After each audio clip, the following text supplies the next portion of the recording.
Selamat pagi, salam sejahtera bagi kita sekalian.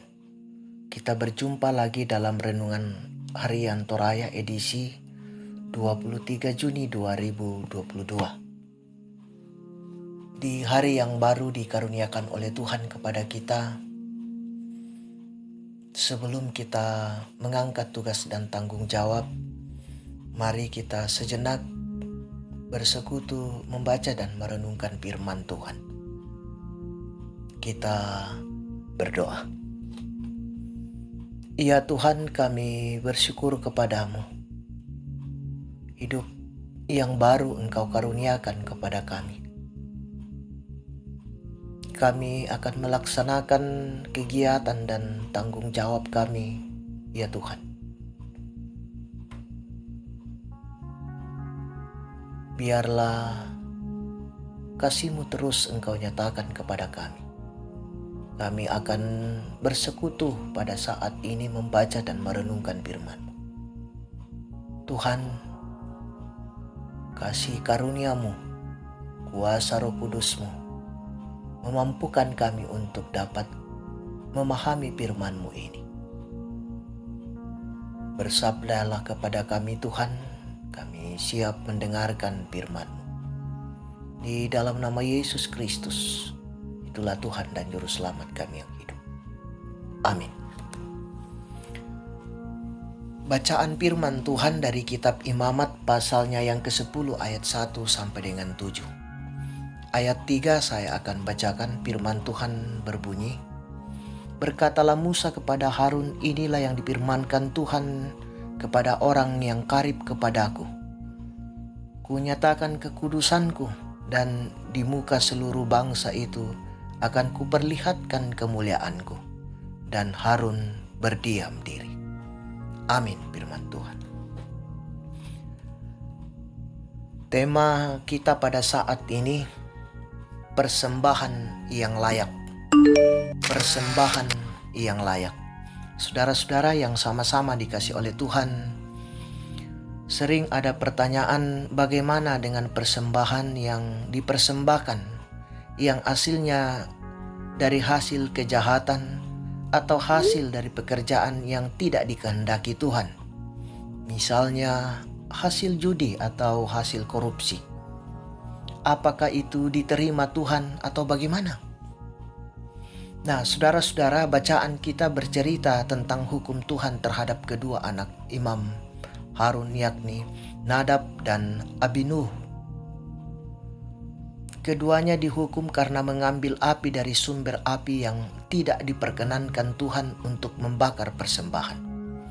Bahkan keduanya harus mati sebagai ganjaran dari perbuatan mereka yang mencemarkan persembahan.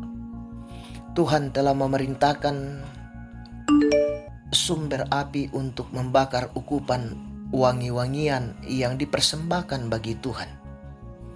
Namun mereka mempersembahkan api yang asing yang tidak diperintahkan Tuhan kepada mereka. Mereka juga dianggap merampas hak imam besar, walaupun Harun yang adalah imam besar adalah ayah mereka. Karena sudah menjadi ketetapan bahwa persembahan kemenyan di atas mezbah hanya dapat dilakukan oleh imam besar.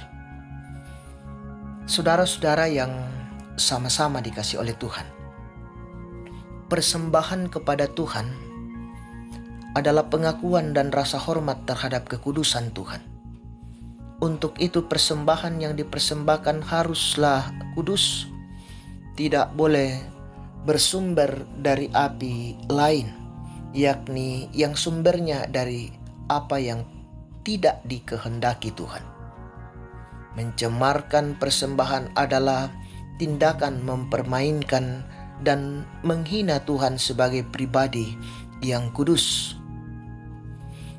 Dalam 1 Petrus pasalnya yang pertama ayat 15 sampai dengan 16 dikatakan, "Hendaklah kamu menjadi kudus di dalam seluruh hidupmu, sama seperti Dia yang kudus, yang telah memanggil kamu.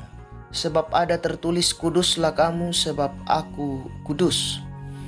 Persembahan yang kudus hendaknya bersumber dari kekudusan hidup, dan itulah yang berkenan kepada Tuhan. Terpuji nama Tuhan. Amin. Mari kita berdoa. Terpujilah namamu ya Tuhan dalam sepanjang hidup kami. Waktu yang begitu indah Engkau perkenankan kepada kami Tuhan, di mana kami bersekutu di dalamnya, mendengarkan firman-Mu. Kami berseru Tuhan, biarlah kuasa Roh Kudus-Mu memampukan kami untuk dapat mewujud nyatakan firman-Mu di tengah-tengah kehidupan ini. Dan biarlah firman ini Tuhan menjadi pegangan kami dan penuntun kami untuk menjalani hidup karunia Tuhan. Allah Bapa di dalam sorga, ajarlah kami Tuhan untuk senantiasa hidup di dalam kekudusan-Mu, sehingga kami terus dapat mempersembahkan persembahan yang kudus, yang sesuai dengan kehendak Tuhan. Allah Bapa di dalam sorga, berkati kami hari ini Tuhan dalam kehidupan kami. Saudara-saudara kami yang bergumul dalam berbagai pergumulan di tengah-tengah hidup ini Tuhan. Engkau hadir di tengah-tengah hidupnya, menyatakan kuasa-Mu sehingga mereka dapat menikmati sukacita hidup ini.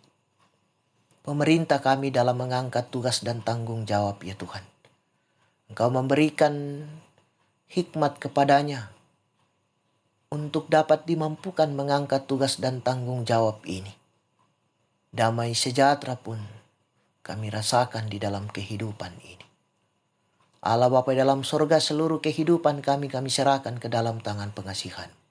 Ampunkan salah dan dosa kami. Di dalam nama Yesus Kristus kami datang berseru kepadamu. Amin. Selamat beraktivitas, Tuhan Yesus memberkati.